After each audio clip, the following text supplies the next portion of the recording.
Summer 924, somewhere in the North Sea. Where are we going under false colors? Osrith called to her brother, who was at the prow, looking out into the clear day's view. He glanced across to Osrith, who was busy staring at the water at stern of Trinity where she had sat when Domhnall had taken her back to Berwick. She looked at Sparrowhawk, Utad's ship, being sailed by Berg and Sihtric, looked at the sea. She was called Warkild, the sea goddess.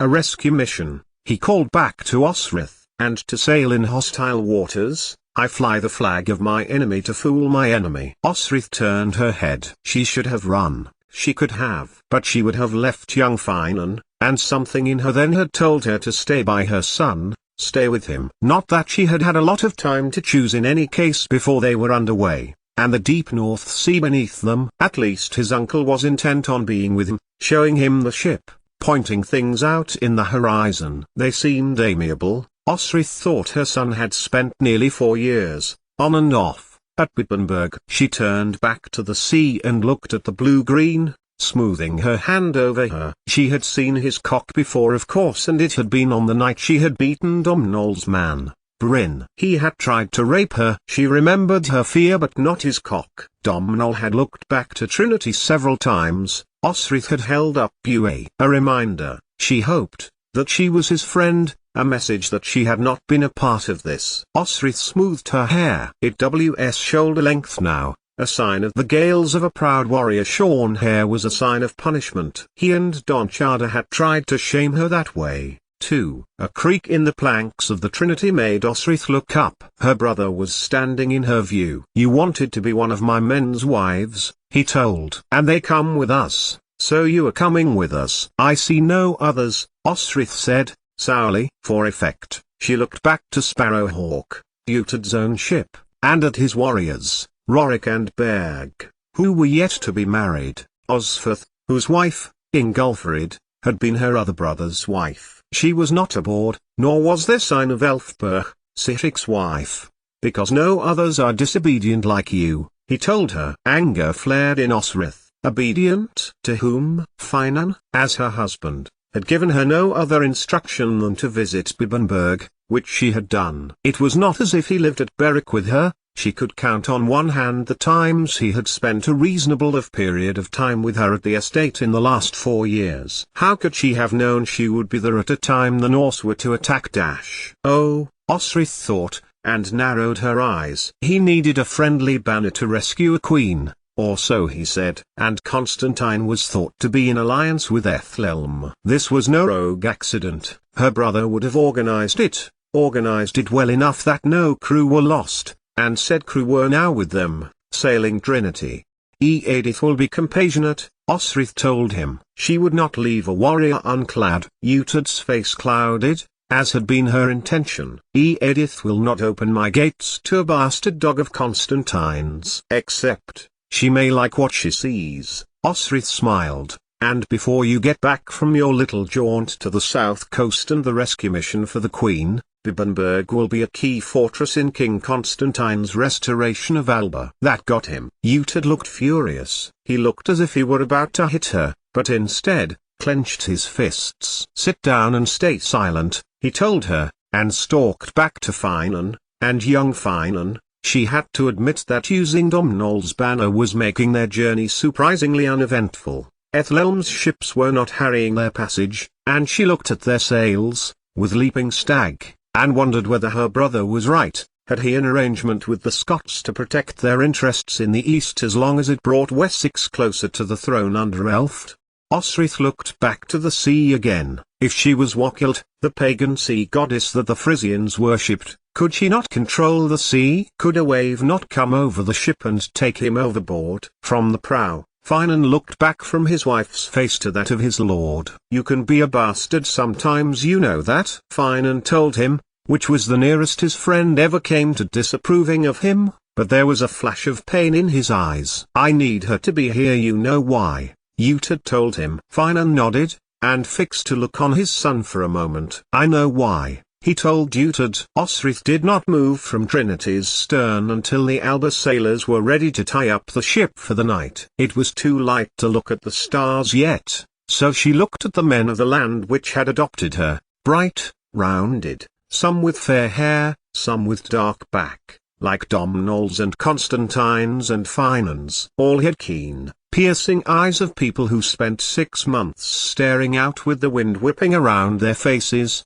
and those that she made eye contact with, who she had met, in passing, at Dunnottar, gave her small nods of their heads. They trusted her being there, Osrith realized. So she needed to step up, for them. Which is why she did not run. Instead she sat, still, like a stubborn child who would rather make a point. Eventually, Finan came over and sat down next to her, offering her meat that Osferth and Sifik had acquired in the little port by where they had moored. "Where are we?" she asked him, giving way. Eventually, an island, off the coast of Sent, called Sheppey, Finan told her. She lowered the meat, and looked out to sea. "I am your wife Finan," she told him, in Gaelish, "and I do not wish to shame you." She turned her head away when he bent to kiss her. Finan got up and moved round to sit on the other side of her, and put his cloak around the two of them, his arms around her waist, where Domnall had sat, holding her hand a week before.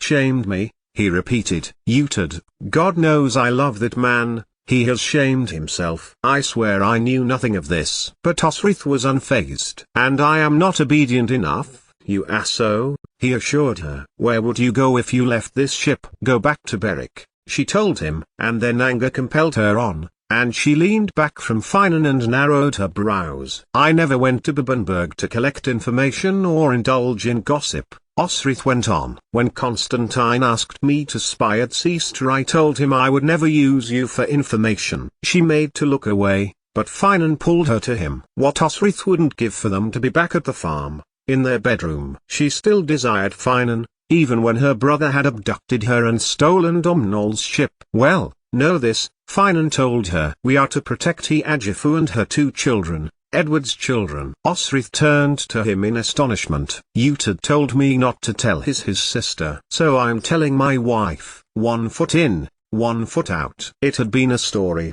a legend that young Finan had heard. A nobleman had to tell his king something that the king needed to know, otherwise he would be defeated in battle by his rival. However, his king told him that if he ever set his feet inside his castle, he would be killed. So to give loyalty to his monarch but not cast himself down to death, he only placed 1 foot into the palace. "What do you know of Brehon law?"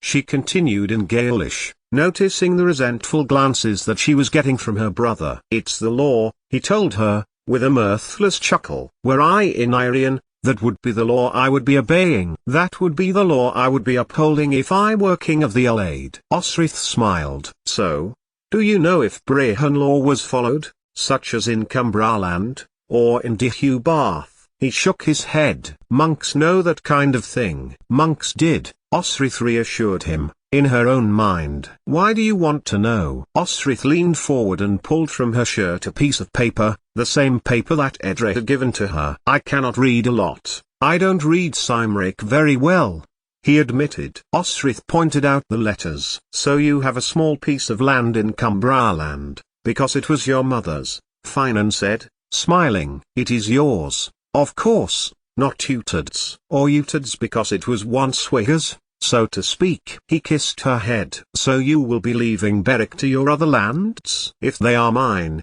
Osrith told him. But there was something else. And Osrith told him about her marriage to Guthard, and that, because of this, she could backdate her claim to the land all the way back to Arian. "You have evidence for this?" Finan asked. "Ask any poet to tell you Taliesin," she told him. "I bet our son knows them all." "What?" she asked, for her husband was staring at her with a big smile on his face. "So you are queen of Rush. You told me that once, do you remember?" he said, pulling her to him. "I think so. I always think how you remember everything. You are king of the Aleid. Could there be something in it, what Edra says?" She added. You are not serious?" Finan asked her. "Not serious with only a dozen warriors from Berwick and maybe 24 landsmen to my cause," Osrith said. From the prow, with his warriors having tied Sparrowhawk to Trinity, and climbed over the rails from one to the other, Utad called to Finan. He froze. "Go on," Osrith said, moving away from her husband. I will not be accused of coming between the Lord and his Oathman. Finan shook his head. I wish that could. No, Osrith said. You must treat me as if I am a captive, and you are the same as when you ride with Uhtred. She told him. It is unfair to make him make you choose. And Finan pulled his wife to his chest, and whispered by her ear, You are my prisoner, bound and unable to escape. He told her softly. And you have been a very naughty woman. I am your guard, and I need to punish you. The punishment got as far as pulling her close to him and sliding a hand up her shirt and closing a hand over her breast, his agile fingers finding her nipple. Finan, come on, Uhtred called. She felt her husband sigh, resignedly. And anyway, there would be no chance for that, Osrith thought, because she was going to escape and she do not want him to have told her the plan. Come on, Uhtred insisted, waving his closed fist towards his friend. It was a handful of dice. Osrith nodded, and Finan kissed her, and went over to their game, catching one another's eye every so often. Osrith looked up to the stars, making up patterns from them, until she heard the sound of a voice, telling a story. It was young Finan, and he was telling the story of Edwin, king of Dyria, who had made the king of Bernicia, Oswald, and their family, flee to shelter to Iona. He told of Edwin's marriage in Cent, and the stranger who told him of Christianity, who had gone with Edwin to add Geoffrin to convert him on his accession to the joint Northumbrian thrones. Paulinus, the man's name was, and young Finan told of the peace that was in the whole of the land, where a mother and infant could move across it without harm, and where cups had been left out by good, fast-flowing rivers for travellers. Finan sat for some time by his wife's sleeping form, pulling a fleece over her shoulders as he looked across to his son, sitting patiently by his own uncle. He hoped, no, he prayed, that Osrith would forgive them for what they were about to do. Then he rested a tender kiss on her forehead before returning to watch the Alba sailors. 88,888,888. She had been going to Shrine of Saint Bertha but then, by way of accident, ended up there, in a convent, on the island of Sheppey. She was Queen Eadgifu, and the accident was meeting Ethelm's men. They were guarding the convent and were the men of Ethelm Jr., working on behalf of his father. That was the situation. Osrith had learned from Finan, but not the plan. The plan was whatever Uhtred wanted it to be. In the meantime, Osrith had plenty of time to devise one of her own, more out of amusement than anything else. The red-cloaked men of Ethelm were guarding the convent. They stood in pairs and seemed to change watch every so often, hourly, Osrith estimated, from the rising of the moon and the movement of the evening star. Glad to be out of the north, she heard one of them say, A plague is in the north. Osrith's heart froze. A plague? Where is the plague? Osrith watched, and realized that the person who had shouted was herself. She was glad she had remembered to effect a Wilton Sir accent. Who goes there? Aldred, Osrith lied, using the name of the West Saxon guard she had once killed. Were you with us at Bibbenberg, at the siege? What siege? Osrith thought. Did he mean when Uhtred took the fortress? Yes, she called back, vaguely. Lincoln, sir, they told her. Osrith felt herself breathe again. To them, Southerners, everywhere was north. But Lincoln, sir, was as far away from Cent as it was from Eothwick, even further away from Berwick. There was more talking, and she heard the guards talk of the Centish rebellion, under Sigulf, Eadgifu's brother, and how Edward had made the decision to give Mercia to Aethelstan, whilst Elfwood would be king of Cent, East Anglia and Wessex. Stop gossiping and change guard. Osrith heard a commander call. She heard a creak of the planks of Trinity, and looked up, seeing Sihtric glance down to her, and give her a brief smile, before looking back to the nunnery. And now she knew how she would do it, and she would use a trick that Uhtred had once boasted of using, when he had been in what should have been the privacy of his own house, in Winchester. Osrith had been up on the roof, having run from something or other, or had been following them to look at Finan. She had, ever since she had heard about it, sewn silver pieces into her jerkin seams. While Uhtred had relieved her of her small purse of silver, making a good show of giving it to Finan. She would be seen, too, of course, but if she got out after Utad had begun his plan, then she'll be able to get away with it. You will stay here, Utad told her, when the sun had risen enough that the time of day could no longer be called night. We are taking the queen and her sons, and we are leaving, he told Osrith, bossily. It was only when he was halfway across the small stretch of water to the jetty of the convent, that Osrith called back, "Bring me back some lavender,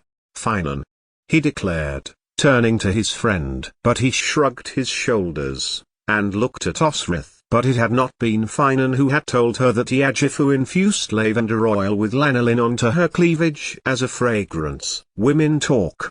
She called back to her brother. Edith has told me a lot of things. A good deal of a lot of things. It was disappointing that Utad had now rounded a small bend, for she could not tell his reaction. And now she must act, and quickly, if she wanted to get to the convent and to Iajifu before her brother. Osrith called over the Gaelish captain, a man by the name of Sin. "You know me," she told him in Gaelish, and Sin smiled. "Yes," he agreed. "You and Prince Domhnall are allies." He smiled at Osrith, and added, "I know some English, and I know that you are in no way involved." "I have told the men." Osrith looked up to the half-dozen Gaels, Picts and Strathclydians, and they nodded to her. "Sin," Osrith asked, "when you were attacked by the Norse ships, can you tell me, did the Norse seem surprised in any way that you were there?" For she had her own hypothesis there, which was confirmed when Sin, after a moment's thought, said,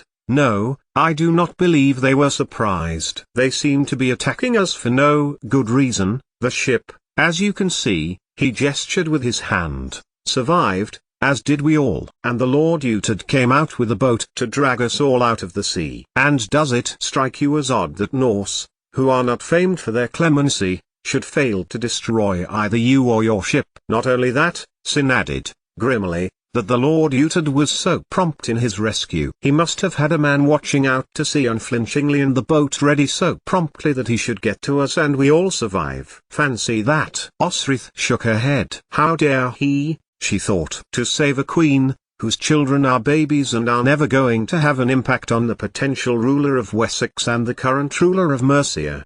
What do you need of us, Lady of Berwick?" Sin asked. "I believe you have a plan." "Lord Utad wants to rescue King Edward's wife, Queen Iajifu, and her children," Osrith told him. "He will take them back to Bibbenberg, and to safety. But I want to talk to them first. And I do not want you to get the blame when I go," she added, glancing behind her, to Berg, who was standing stoically in the prow. He was clearly there to watch the crew and her. Just then, a cry went up from one of the sailors. He pointed over the water and became agitated. "What is it they shout about?" Berg demanded of Osrith. "Answer me." Skilligrimson, Osrith thought. Was he as bad as his brother, or as good as his other? Did he know she was Skoll's murderer? "Answer me," he demanded of the Scots. But Osrith told him they did not speak or understand English. "Then you tell me, damned woman," he declared, and Osrith found out then that he did know about Skoll because he hit her in the face. She reeled,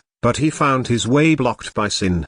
"Do you know the lament of the Cooley Mountains?" Sin asked, in English. "It is a very sad song, one of a traitorous usurper who steals the land from a lord when they are out on a pilgrimage, just as Idil did." "Idil?" Osrith echoed, accepting the help of 3 of the crew. They stood in front of her, protectively. "Oh yes," Sin told Osrith, "I know far more English than that fool of a brother, no offense meant," he added, his words dripping with sarcasm. "Ever did think, did you know that in exchange for Berg here setting up the Norse attack, the land north of his up to King Constantine's border has been given to him?"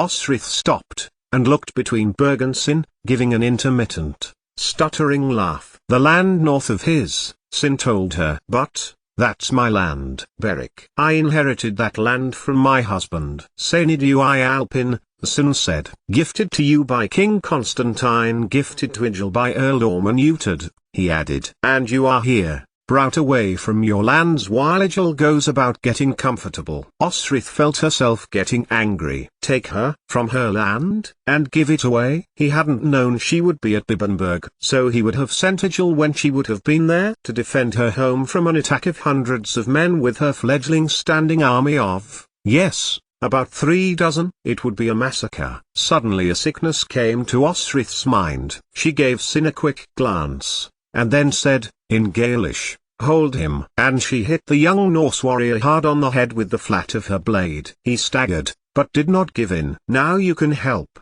she told them, and within a minute, Berg was unconscious at the bottom of Trinity. Get him over to Sparrowhawk, she asked, and 4 of them moved him, a limb each, and tossed him into Utad's ship. Sin, she told him, I wish you to go back to Alba, find Omnall, tell him Trinity is safe. I am going to follow, and take Sparrowhawk after my brother. But, lady, you can't do it alone. This is a tidal estuary, the ship will be swept out to sea. Sin inhaled. Let us take you back to your lands, Lord Sainid's lands, where you will be safe amongst your people, he suggested. Oppose this Norseman who had been offered them. But Osrith was far too angry. She could go, be where she wanted to be now, was close to her brother, to humiliate him. Young Finan was with them, too, and she was not about to leave him. Take the Trinity, Osrith told Sin. Ask Domhnall to forgive anything on my part. If I may say, you are too willing to accept blame for things that are not your fault. Lady of Berwick. You have given your husband far too easy time when his lord shames you. He shook his head. If I allowed my wife to be treated in such a manner, then he stopped, and shook his head, for he had seen Osrith's face. Angry, yes. Betrayed, yes. Cheated from the life she had hoped to pursue. All the darning and crochet and needlepoint in the world was not going to persuade Finan more to spend more time with her if he didn't want to. Had she made a mistake? She had accepted he was her brother's man. But, as Sin said, he had stood by now so many times when Utad had treated her badly, that it didn't feel like love, and she couldn't make him love her. I am going to find the Queen, and find out what is happening here, Osrith told Sin. I want you to leave this place. You should find yourselves untroubled going north, so long as you fly Domhnall's banner. Sin nodded. Take care to find your son, he added, as he readied Trinity, and Osrith climbed over into Sparrowhawk, past the still unconscious Berg, and watched as Constantine's flagship sailed away from Sheppey and into the Thames estuary until she could see it no longer. And now, there would be no time to carry out any plan, even if she had even a half-formed one. Osrith waited as the ship drifted north, away from the island, before turning the wheel and jamming the rudder. The Norseman was beginning to make some noises in the bottom of the ship, and Osrith glanced at him. Then, she took a pair of oars and guided herself, with a counter-current, into an inlet on the northeastern edge of the island. With effort, she could get close to low, flat rocks. A post driven in between the rocks suggested that fishermen used the place, such as Gert and Dulf, as they traveled around the country selling their catch. Then, she got out, hid and waited. Osrith watched as Utad demanded a search for Trinity and Sparrowhawk, with Sihtric guarding a group of people, presumably Queen Eadgifu, her children and what looked to be a slave girl. Then, when he must have felt time pressing, he looked around for something, anything, he could steal to get them away from the place. Guards of Ethelelm were not chasing them yet, so whatever he had contrived must have worked. For time. Then a shout went up. Sihtric had found Sparrowhawk, and had called Osferth over to the rocks.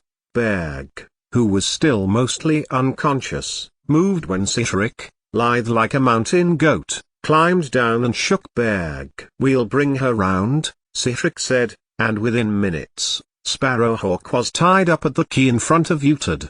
Berg, who had got to his feet, had got out of the ship and was explaining to Utad that he must have been ambushed, and Utad muttered that it must have been the Scots. Behind them, however, Eadgifu's escape had been noticed, and Utad and his men were forming a protective arc around the royal family, their backs to them as they began to fight Ethelelm's men. Osrith shook her head as she knew she had been beaten. She could do nothing to prevent Queen Eadgifu from being rescued by Utad, and she turned, wondering now that she hadn't been a little hasty in turning down Scylon's offer to go back to Bibbenberg. She could use the silver to buy some passage north, Osrith considered. Or whether it was sunlight glinting off a blade or a helmet, or the light on the water in the harbour, Osrith turned back to see the two children being put onto Sparrowhawk, and Queen Niajafu making to climb in. The slave seemed to be helping her, and at turns, looking back to Ethelhelm's men and offering animated retorts and rebukes. Now was her chance, and Osrith climbed up over the rocks, and under the quay. Then, she climbed to the side of Sparrowhawk, unhooking the painter line as she did so, until the ship was drifting in the current as she had been not an hour before. 88,888,888. They would be going out to sea, Osrith knew, but it didn't bother her. When she had got far enough away, she could jam the wheel and at least stop the ship ending up in Frisia. And they hadn't yet noticed all that fighting, and they hadn't noticed the treasure in human form that was Queen Niajafu was floating away. Osrith's plan was not this, to get the woman to send and to her brother, who would gladly have his sister back, she presumed, by some crew, and sail back to Berwick. Somehow. What crew would want to do that?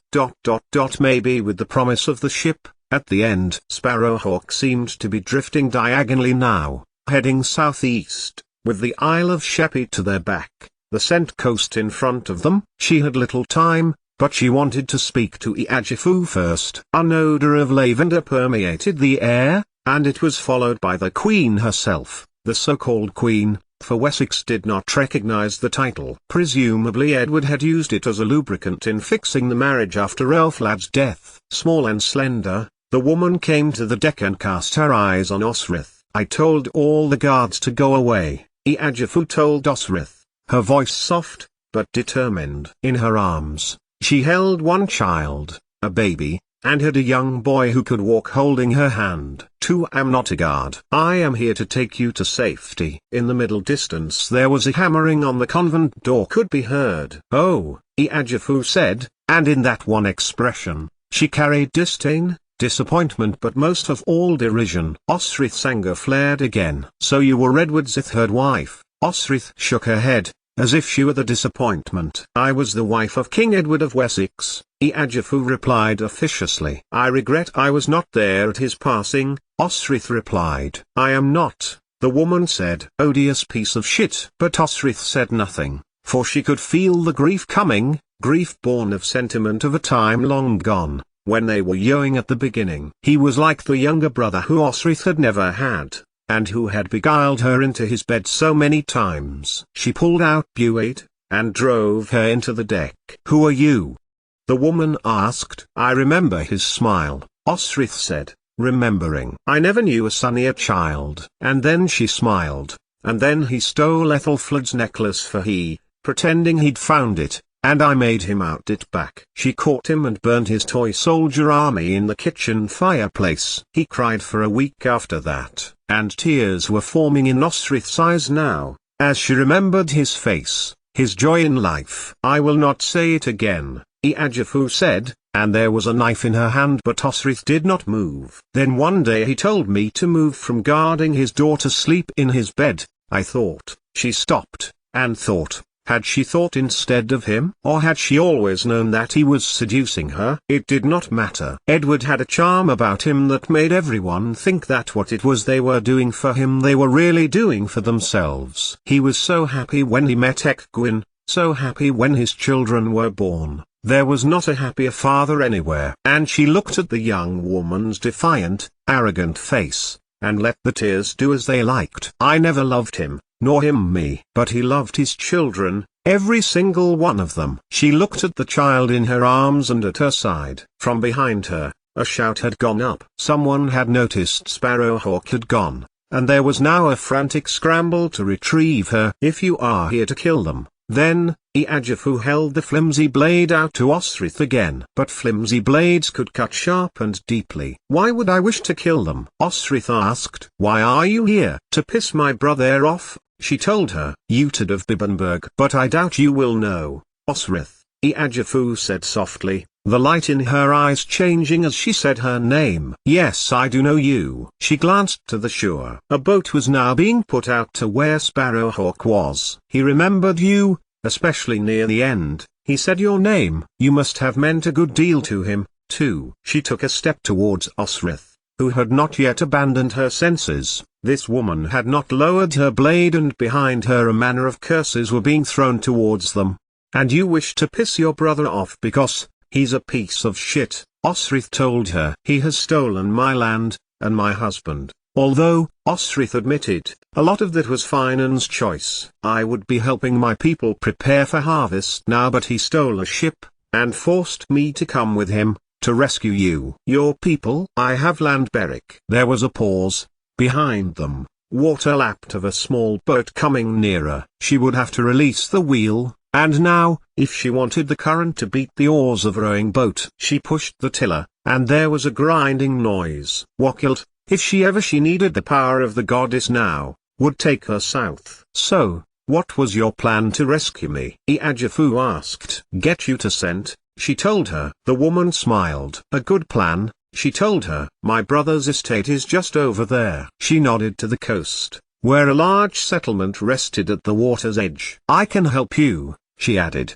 as the boat got nearer. Who would he send? Osrith thought. Finan, no doubt. She looked back to Iajifu, who had lowered her blade. "Pretend you have taken me hostage." The woman smiled to Osrith, who smiled back. The ship was going south. "Why not?" "Look," Sihik said, pointing. Finan, beside Utad, shook his head.